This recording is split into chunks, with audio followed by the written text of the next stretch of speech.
Should your wrist be active or passive when you're hitting your forehand?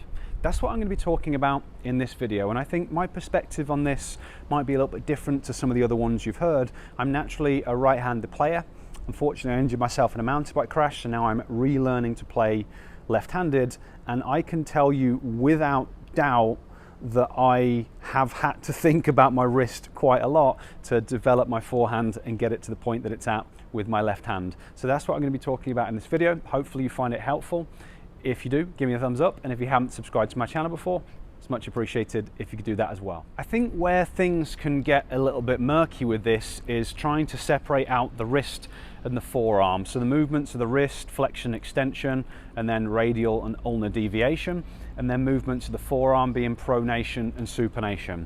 I think everyone agrees that on the forehand there's going to be a lot of pronation going on, but I also think it's really hard to separate out the forearm from the wrist.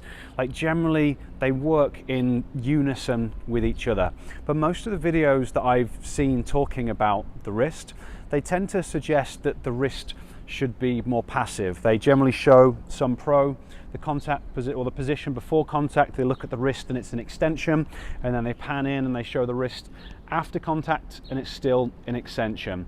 And that might be the case for a lot of top level players in certain situations, but I know for sure in other situations players are actively using their wrist because I've heard them talking about it.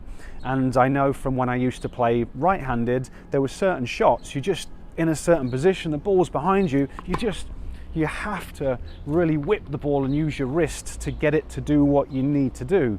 So there are shots and there are times where things can't be perfect and it just has to happen. But that's not what I want to talk about so much in this video. I want to talk about whether your wrist should be active or passive most of the time, when you've got time. And I think this also, it really relates to where you're at in terms of your development. So like I said, when I was learning to play left-handed, I without doubt had to think about using my wrist and think about using my forearm a lot. It was a very active process. And the reason it's an active process is because the forehand is technically a very interesting and tricky shot. You've got your unit turn, you're then driving through the hip, and something's happening with the racket. We're going into the racket lag in some way. You know, some people think about patting the dog and then doing that. Some people have got a bent arm, but then we're going to get to a certain point where the arm is going to start to take over. And obviously the contact point is what dictates where the ball goes, and the thing that dictates the contact point is either the forearm or the movements that go on at the wrist. So the adjustments happen kind of at the wrist.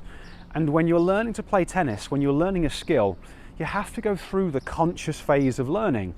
So for me to get the ball to do what I needed to do, I had to very consciously think about using my wrist and activate the wrist. So when the ball is higher, I have to very consciously think about doing that with my wrist. So technically that movement is a slight combination of wrist flexion and ulnar deviation and a little bit of pronation, so there's a mixture of things going on, but I had to think about it. If I didn't think about it, I was sending balls flying over the back fence at the start because, you know, the techniques are hard. So in order for me to get the ball to do what I need to do, I had to think about my wrist. So I believe for most players that are learning the game, it is kind of an active process. It has to be by nature of motor learning theory. We're always going to start in the conscious stage of learning. You have to think about what your body part is doing over and over again, and once you've done it enough times, then it becomes a habit. And obviously that's where these top professional players are. They've done it hundreds of thousands of times, if not millions of times, and they've got amazing timing, and they're the best they're the best tennis athletes on the planet. So yeah, they've used their wonderful efficient biomechanics early, they've done all the hard work, and now it's just sailing through to contact, and then the racket is just turning over as a product of momentum.